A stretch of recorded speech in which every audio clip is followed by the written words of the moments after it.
வணக்கங்க. நான் ஈரோட்டுக்கு பையமா பேசுகிறேன். ஆய், குட்டீஸுங்களாம் எப்படி இருக்கிறீங்க? நல்லா இருக்கிறீங்களா? நீங்கள்லாம் குட்டீஸுங்களாம் எனக்கு என் வீடியோ பார்க்குறதே இல்லை. அதனால உங்களுக்காக ஒரு குட்டி கதை. நீங்கள் இந்த கதையை நல்லா ரசித்து ருசித்து கேட்பீங்கன்னு அதனால் உங்களுக்காக ஒரு கதை சொல்கிறேன். எல்லாம் கேட்டுக்குங்க. ஒரு ஊரில் ஒரு வயசான அம்மா அப்பா 2 பேர் இருக்கிறாங்க. அவங்களுக்கு குழந்தையே இல்லையா. ரொம்ப நாளாக குழந்தையே இல்லாமல் இருந்து அவங்க என்ன பண்ணிட்டாங்க, அவங்களுக்கு வயசாயிருச்சு. அவங்க ஆண்டவர்கிட்ட போய், எங்களுக்கு வயசாயிருச்சே, எங்களுக்கு இப்படி குழந்தையே இல்லையே, எங்களுக்குன்னு எதை நாங்கள் வயசான காலத்தில் எங்களுக்குன்னு ஒரு பாடுபட்டு போடுறது கூட ஒரு ஆள் இல்லையே அப்படின்னு சொல்லிகிட்டு இருக்கிறாங்க. சொல்லிகிட்டு இருக்கிற போது ஆண்டவர் என்ன பண்ணிட்டாரு, ஒரு குரங்கு வந்து அவங்க வீட்டுக்கு வருது. அவங்க வீட்டுக்கு வந்து, ஆயாயா எனக்கும் யாரும் இல்லை, வந்து நான் உங்கள் கூட இருக்கட்டுமா அப்படின்னு அந்த குரங்கு கேட்குது.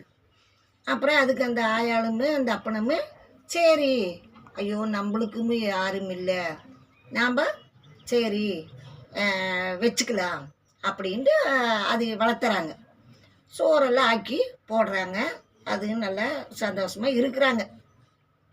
இவங்களுக்கு நல்லா கொஞ்சம் வயசாயிருச்சு. அப்படி இருக்கிற போது பக்கத்தில் வேலைக்கெல்லாம் போகிறாங்க.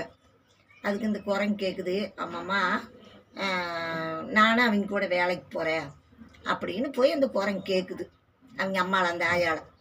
அப்புறம் சரி போயிட்டு வாப்பா அப்படின்னு சொல்கிறப்ப அவங்க கூட போகிறவங்க கூட்டிகிட்டு போகிறாங்க.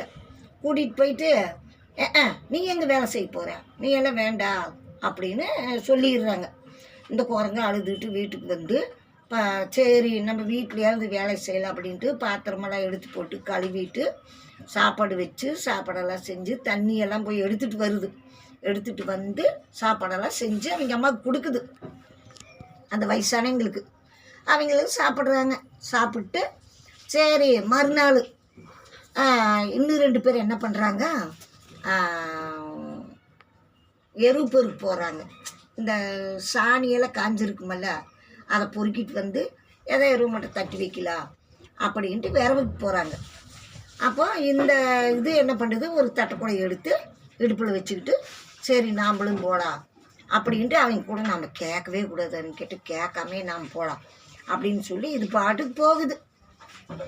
போயிட்டு இருக்கிறப்ப அவங்கெல்லாம் போய் வெறும் சாணியாக அள்ளிக்கிட்டு வராங்க. இந்த குரங்கு என்ன பண்ணியிருக்குது, போய் என்னடா நம்மளுக்கு சாணியே கிடைக்கலையே, என்ன பண்ணுறது, இன்றைக்கி ஒரு எருவமுட்டியும் கூட தட்ட முடியாது அப்படி இருக்குதே அப்படின்ட்டு போயிட்டே இருக்குது. ஒரு வீட்டில் ஒரு பாலடைஞ்ச மகளை மாதிரி இருக்குது. அங்கே அப்படியே வெறும் நகைங்க பணங்க எல்லாம் குமிசு வச்சுருக்கிறானுங்க திருடனுங்க. அப்புறம் இது என்ன பண்ணிருச்சு இந்த குரங்கு, அப்படிங்கப்பா இத்தனை நகை இத்தனை இதாக கிடக்குது அப்படின்ட்டு அங்கே போய் எல்லாம் எடுத்து வச்சு சாணி இந்த கூடை நிறைய அள்ளி சாணி கீழே கொட்டிட்டு பெரும் பணமும் நகையும் எல்லாம் கூடையில் போட்டு முத்துக்களை அள்ளி எல்லாம் கூடையில் போட்டு வச்சுக்கிட்டு தூக்கி கொண்டு வருது வீட்டுக்கு. கொண்டுட்டு வந்ததுமே, அம்மாம்மா வா வா வந்து இறக்கு அப்படிங்குது. ஆனால் சாணி இறக்கட்டின கொண்டு போய் அப்படி கொட்டு அப்படிங்குது. வந்து இறக்கு வா அப்படின்னு சொன்னது, ஐயோ கொண்டு போய் கொட்டு கீழே கொட்டு போ அப்படின்னுது.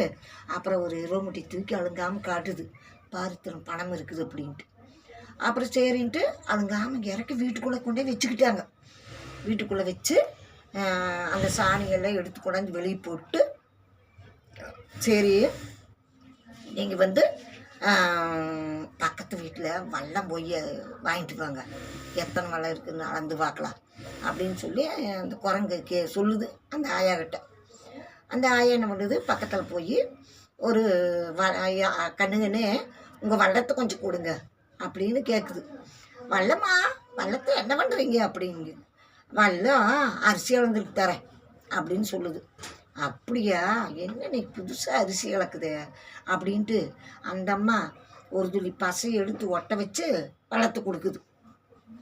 அந்த வளத்தை வாங்கிட்டு வந்து முத்து அளக்கிறப்ப அந்த முத்து வந்து அந்த பசையில் ஒரு முத்து ஒட்டிக்கிச்சு.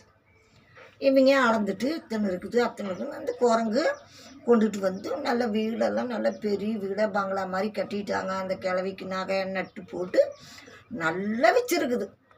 இவங்க என்ன பண்ணிட்டாங்க, என்னடா இப்படி போய் முத்து இந்த குரங்கு எடுத்துகிட்டு வந்திருக்குது அப்படின்னு சொல்லி நாளை முன்னே நாம் இந்த குரங்கு கூடயே நாம்பளும் போகணும் அப்படின்ட்டு போகுது.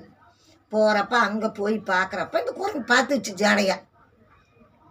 இன்னொரு பக்கத்து குடங்களை கூட்டிகிட்டு போய் அங்கே போய் சோறு ஆக்கி குழம்பு வச்சு கறியெல்லாம் எடுத்து ஆக்கி சாப்பிட்டு அங்கே படுத்துக்குச்சு.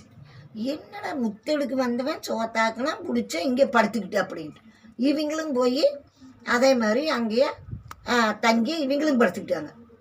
அப்புறம் எல்லாம் படுத்து தூங்கிட்டு இருக்கிறப்ப அந்த விட்டு போட்டு பாதி ஜாமத்தில் வந்துருச்சு. கதவை பூட்டிட்டு இந்த குரங்கு அந்த முத்து இருக்கிற இந்த வீட்டுக்கு போயிடுச்சு. போய் மீண்டும் முத்தெல்லாம் அள்ளி அப்படியே தலையில் வச்சுக்கிட்டு ஜிங்குனுக்குன்னு வருது. கொண்டாந்து அதை இறக்காயா அப்படின்னு சொல்லி வீட்டில் இறக்கி வச்சு மீண்டும் அதை அளந்து பார்க்குறாங்க.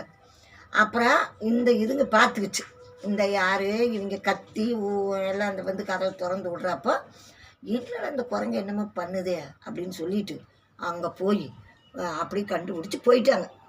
அந்த திருடனுங்க என்ன பண்ணிட்டானுங்க, என்னடா நம்ம கொண்டாந்து முத்துக்கள் வயருக்குமா நகை மேலே கொட்டுறோம், நம்மளுக்கு குறையுதே, இது என்னன்னு தெரியல, கண்டுபிடிக்கணும் அப்படின்ட்டு ஒண்டிகிட்டு இருந்து பார்க்குறப்ப இவங்க பிடிச்சிக்கிட்டாங்க. இவங்க உள்ளே போயிட்டாங்க. போய் அதையெல்லாம் அள்ளி வைக்கிறப்ப வந்து பிடிச்சிக்கிறாங்க. பிடிச்சி ரெண்டு வெயின்னு வச்சு வெளுத்து கட்டிட்டு